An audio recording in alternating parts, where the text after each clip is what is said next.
आज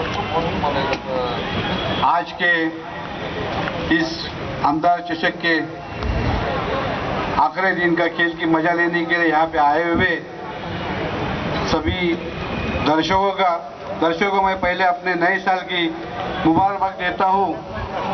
और इस नए साल में एक अच्छा आमदार चषक हमें देखने मिला। मैं आपको सबको धन्यवाद देता हूँ। 14 तारीख से 18 तारीख कंटिन्यू 5 दिन तक आपने अच्छा खेल किया, नियमों का पालन किया। नियमों का पालन यही खेल का महत्व है।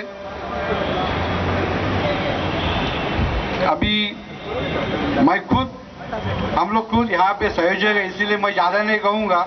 और माइक हमारे बुजुर्ग सावे साहब जिन्हें यहाँ पे जो अनुभवी है वही आपको सब खेल के बारे में बताएंगे। मैं आपको धन्यवाद देते हुए थैंक्स।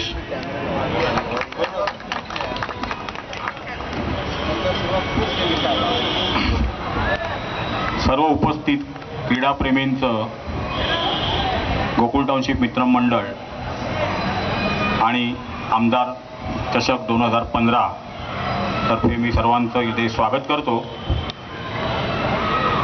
हे आमदार चषकाचं आपल्या परिसरातील 15वं वर्ष आहे। आमदार चषक हा आपण पूर्वी बोळेश्वरी मैदानावर आपला सुरू होता, नंतर तेथे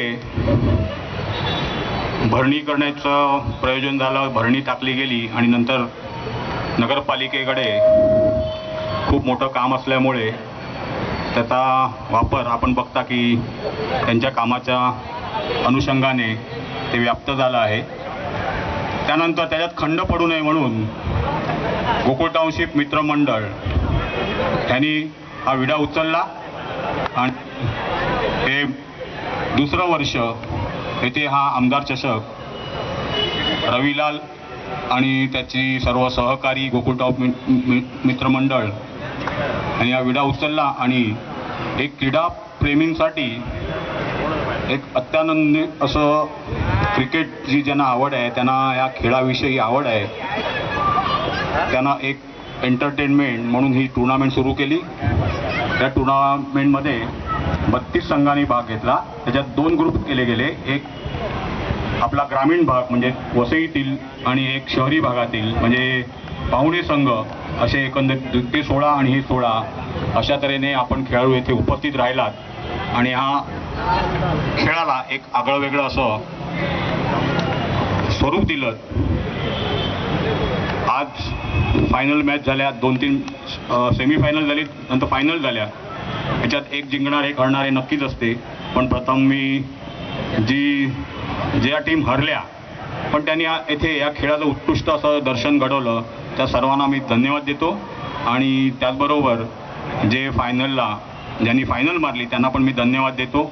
आपला हा खेळ अशा शिस्त पद्धतीने चालू ठेवावा। आपण खेळाडू आहोत, कुठेही गेलो विरार नाही तर मला वाटतं यातले बहुतेक खेळाडू महाराष्ट्रभर फिरत असतात, कुठे कुठे खेळत असतात, ठाणा, मुंब्रा, अलिबाग, कल्याण, डोंबिवली सर्व ठिकाणी जात असतात। पण वसई तालुक्यातला खेळाडू म्हटला की त्याच्याकडून एक शिस्तीचं अपेक्षा केली जाते आणि त्याला ते पुरेपूर उतरतात आणि आपली खेळाडूवृत्ती योग्य रीतीने दाखवतात। त्याबद्दल मी त्यांना सर्वांचे धन्यवाद मानतो। धन्यवाद। असंच आपला खेळ चालू ठेवा। जय हिंद।